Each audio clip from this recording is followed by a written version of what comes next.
and educations, we have to design by seeing the future, not the past. जो मुस्तकबिल है, जो आगे आने वाला है, एजुकेशन उस हिसाब से ही होना चाहिए। आप ऑलरेडी अवेयर हो कि technology is taking over almost all kind of work and job and your task. Mid level job automation में चले जाएंगे और डिसीजन मेकिंग की जॉब एआई एमएल ले लेगा आपका, और labours job robotics and CNC machineries ले लेंगे। तो आदमी का काम क्या रहेगा? What a human will do? Futuristic point of view, if you see even very near to 2030, कि हमारा सबसे बड़ा जॉब जो रहेगा, जहां इंसान की जरूरत पड़ेगी, वो होगा creativity, innovations, thinking, critical thinking, computational thinking. यही जो इदारे रहेंगे जहां पर हमारी जरूरत पड़ेगी, and certainly the ethical thinking. तो अभी अगर फ्यूचर्स पॉइंट ऑफ व्यू से आप देखें तो सभी को साइंटिफिक थिंकर होना बहुत ज्यादा जरूरी है, और इसी को मुद्देनजर रखते हुए, considering this, we are conducting this science fair since 2 years, और लास्ट ईयर 38 प्रोजेक्ट्स थे जिसमें बहुत अच्छे इनोवेशंस बच्चों की तरफ से आए थे। अब के 48 प्रोजेक्ट्स है, and is going to be wonderful to see कि बच्चों के दिमाग में कौन से आइडिया रहते हैं, how they can become the innovative. The very purpose, इसका जो मकसद है वो सिर्फ एक कंपटीशन नहीं है, इसका पर्पस है कि आप में साइंटिफिक थिंकिंग की आदत पड़े। साइंटिफिक थिंकिंग का मतलब ये होता है कि आपके दिमाग में क्वेश्चंस आए। जब तक क्वेश्चंस नहीं आते हैं, आप उनका आंसर नहीं ढूंढते हो, और अगर आपने आंसर नहीं ढूंढा तो आप पुराने आंसर पर चलना शुरू कर देते हो। पुराने आंसर पुराने जमाने के लिए ठीक थे, इस जमाने के लिए नए आंसर्स की जरूरत है। New problem requires new solutions, and that comes after the scientific thinking. और इसी थिंकिंग को बिल्डअप करने के लिए, इसको बढ़ावा देने के लिए हमने साइंस फेयर को मुनक्किद किया है। और साइंस फेयर, इससे पहले भी साइंटिफिक एक्टिविटी तो होती थी, स्कूल में आपके होती भी होगी, लेकिन उस एक्टिविटी और इसमें फर्क यह होता है कि वहां साइंस एग्जीबिशंस होते थे। सो साइंस एग्जीबिशन और साइंस फेयर में जो फर्क है वो समझ लीजिए आप। साइंस एग्जीबिशन में ऐसा होता है कि वहां जो साइंटिफिक चीज बन चुकी है, आप उसको स्टडी करते हो, उसका एक मॉडल बनाते हो और लोगों को एक्सप्लेन करते हो। जैसे मान के चलो कोई सैटेलाइट बना है, आपने सैटेलाइट का मॉडल बनाया और लोगों को बताते हैं कि ये सैटेलाइट इस तरह से होता है। इसमें आपका कंट्रीब्यूशन कुछ भी नहीं होता है, वो ऑलरेडी बन चुका है, आप सिर्फ उसको स्टडी करके एक्सप्लेन करते हो। तो एग्जिबिट करते हो, दिखाते हो। यहां पर दिखावा नहीं है, नथिंग टू एग्जिबिट। यहां पर क्रिएशन है, यहां इनोवेशंस है। आपने नया क्या पैदा किया, आपने नया क्या सोचा, आपके दिमाग में नया क्वेश्चंस क्या आया, और वो जो नया क्वेश्चंस है जो हो सकता है हमारा रियल लाइफ प्रॉब्लम को सॉल्व करे, उसी क्वेश्चंस को हम बोलते हैं हाइपोथेसिस। और इसीलिए इस चीज को समझने के लिए कि एक्चुअली हाइपोथेसिस क्या होता है, ये नए क्वेश्चंस क्या होते हैं, ये क्यों जरूरी होते हैं, क्योंकि अगर नए क्वेश्चंस नहीं आएंगे तो नए आंसर भी नहीं मिलेंगे आपको। और पुराने आंसर जरूरी नहीं कि काम करेंगे, उसमें काम कर भी सकते, नहीं भी कर सकते।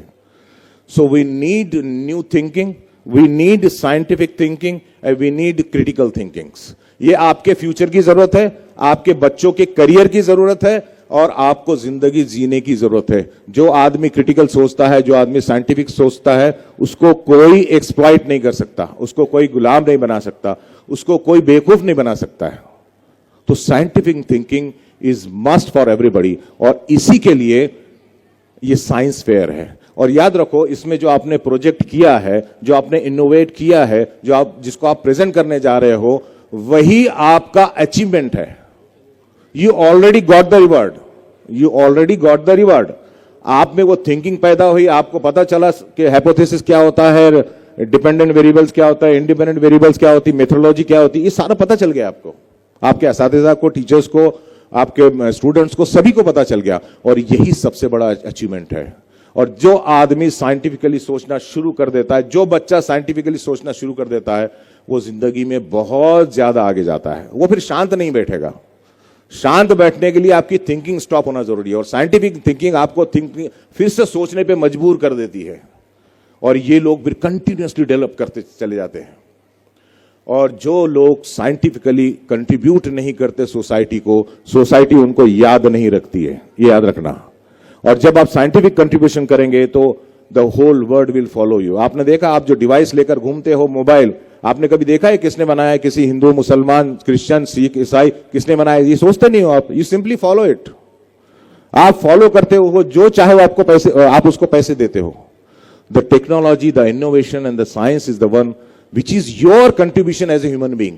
इंसान अब एक इंसान बन के जब आया है तो उसका कंट्रीब्यूशन सोसाइटी को होना चाहिए। He should be able to contribute some good for the society, and the best way is to innovate, to create something new, and that is your scientific thinking. और इसी के लिए ये साइंटिफिक फेयर है। और अभी आपके सारी चीजें जो है, तो आपके डॉक्यूमेंट्स व्यू हो चुके हैं, आपके पोस्टर्स एंड ओरल प्रेजेंटेशन भी साथ में व्यू होंगे। और ओरल प्रेजेंटेशन के लिए यहाँ पर आपको 3 मिनट का समय दिया जाएगा। और ओरल प्रेजेंटेशन में याद रखिए, आपको करना क्या है, आपको प्रोजेक्ट समझाना नहीं है जजेस को। जजेस ऑलरेडी आपका प्रोजेक्ट दे चुके हैं, दे gone through your document, they know your project. आपको सिर्फ आना है और आपको अपना एब्स्ट्रैक्ट बताना है, मतलब आपका प्रोजेक्ट किस लिए कर रहे हो आप, उसमें मेथोडोलॉजी आप थोड़ी सी बता दीजिए, आपने किस तरह से किया, बस शॉर्ट में ये 2 चीज बता दीजिए। अगर जजेस को कोई क्वेश्चन है तो आपसे क्वेश्चन करेंगे, उसका आंसर दे दीजिए, and you can move out. So it is within the 3 minutes you have to do all these things. So with this announcement, I'll wrap up my speech. And thank you, Jazakumullah Khair, and wish you all the best. And let's see how best you're done at. Thank you. Presidential speech के लिए मैं समझ शेख साहब से गुजारिश करता हूं कि वो आएं और कंक्लूडिंग स्पीच पेश करें। आज का दिन हमारे लिए काफी मोटिवेटिंग और काफी इंस्पायरिंग दिन रहा, और इसमें आपके इंतज़ाज़म को देखकर, आपके इंस्पिरेशन को देखकर तो बहुत ज़्यादा हौसला अफजाई हुई। साथ में जो हमारे पैनलिस्ट है, साथ में जो हमारे स्टेज पर ऑल डिग्निटरीज है, उन्होंने हमें उनके एक्सपीरियंस, उनके सजेशंस और उनके जो ओपिनियन है उससे हमें जो है तो ब्लेस किया है। जिसमें से डॉक्टर अब्दुल वासे साहब ने बहुत ही प्यारी बात कही है, और वो प्यारी बात ये है कि शैतान जो है बहकाता है और अल्लाह ताला आपको रहमत अता करता है, लेकिन रहमत उन्हीं को अता करता है जो तदब्बुर और तफक्कुर करते हैं, जो सोचते हैं, जो इनोवेट करते हैं, जो क्रिएट करते हैं, और जो फिक्रमंद है। और उन्होंने एक फिक्र भी जाहिर की है जो हमारे एजुकेशन सिस्टम में जो खास करके इंजीनियरिंग प्रोजेक्ट्स वगैरह में जिस तरह से मैल प्रैक्टिसेस होती है, उसका सिंपल रीजन यही है कि लोगों ने सोचना बंद कर दिया है। बच्चों ने साइंटिफिक थिंकिंग को इनकलकेट नहीं किया, उनके स्टडी में उसको जरूरी नहीं समझा, और क्योंकि उन्हें उसको जरूरी नहीं समझा, और उनकी अगर हायर एजुकेशन में वो एंड में अगर कोई प्रोजेक्ट आ जाता है तो फिर उनके पास कोई रास्ता ही नहीं होता, क्योंकि ये जो साइंटिफिक थिंकिंग है ये कभी उनमें आई ही नहीं। यही उसका सिंपल रीजन था। और इसीलिए एक बड़ी अच्छी बात कही कि सबसे बेहतर अगर एजुकेशन का कोई आउटपुट होना चाहिए तो वो ये होना चाहिए कि you should become a responsible citizen and contributing citizen. Citizen एक अच्छा इंसान, अच्छा शहरी, अच्छा नागरिक बनने के लिए आपको 2 चीजें याद रखना। आप रिस्पॉन्सिबल होना चाहिए हर एक्ट के लिए, और दूसरा आप कंट्रीब्यूटिंग होना चाहिए। आपने समाज को, देश को, फैमिली को, खुद को कुछ ना कुछ नया कंट्रीब्यूट करते रहना चाहिए। और इसीलिए उन्होंने पेरेंट्स से रिक्वेस्ट की है कि आप जो है एथिक्स पे सबसे ज्यादा ध्यान दीजिए, और 21st सेंचुरी की हाईएस्ट पॉसिबल स्किल्स में सबसे ज्यादा जरूरत पड़ेगी एथिक्स की, अखलाक की, और आपके सक्सेसफुल करियर के लिए भी अखलाक ही जरूरी है। उसके बाद डॉक्टर संजय हरके साहब ने दो जो उनके इंसिडेंट्स और उनके जो सजेशंस था बड़ा वंडरफुल था, बड़े शॉर्ट में ही उन्होंने बहुत प्यारी बात कही है। एक तो उनकी life story itself is very inspiring, और उससे एक बड़ा अच्छा फॉर्मूला दिया है कि आप जिंदगी में कुछ भी पा सकते हो अगर आप उस पर लगातार कंटिन्यूअस अगर उस पर आप कोशिश करते हो। सो consistency in your effort is the success of is the formula for your success. This was wonderful sir.